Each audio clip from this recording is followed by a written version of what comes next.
Hi everyone, my lesson for today. An entrepreneur or sa network marketing, it's a roller coaster. Nakasakay ka na ba ng ride? Yung may ups, may down? Nakakakaba, nakakatakot, nakaka-excite. Yun yung nararamdaman ko dito sa lifestyles or sa network marketing.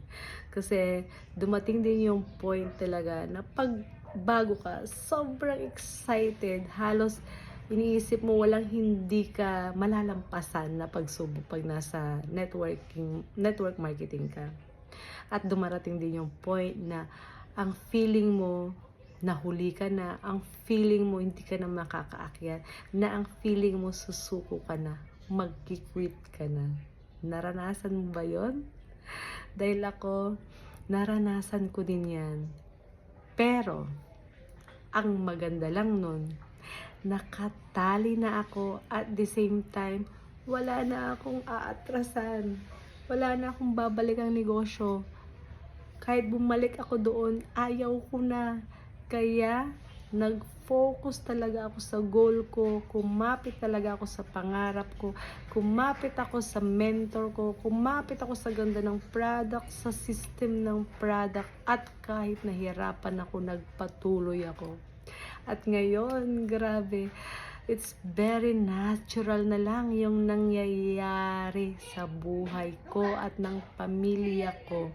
At syempre, gusto din nating mangyari yan sa ating mga madadala dito na leader na makakasama natin.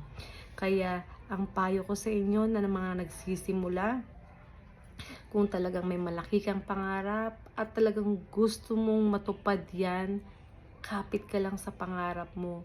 Dumikit ka sa upline mentor mo. Kailangan talagang aralin mo to at ituro ito sa mga downline mo. Gusto talagang matupad yung pangarap nila. Kasi hindi mo lahat mapiplease.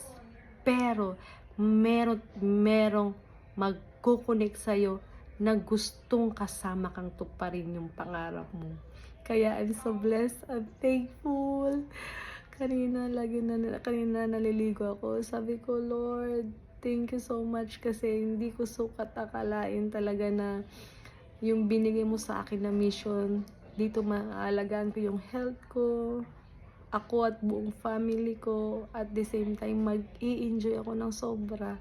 Ang sarap mag-lifestyle. Sobrang roller coaster siya. Pero kapag sumabay ka lang talaga sa agos, lahat ng mga nangyayari, connected ka lang talaga sa upline mo, hindi lang ikaw yung magre-resolba ng problema mo. It's a family talaga pag nandito ka sa lifestyles. So, yun po yung learning ko for today. So, God bless everyone. Good morning. Stay safe. Lumabas kayo. Wala kayong matutulungan kapag nasa comfort zone lang kayo, nasa bahay lang kayo. Lumabas, kumausap. Ang daming tao sa labas. Ang daming nangangailangan ng produkto natin. Ang daming nangangailangan ng tulong natin. God bless everyone.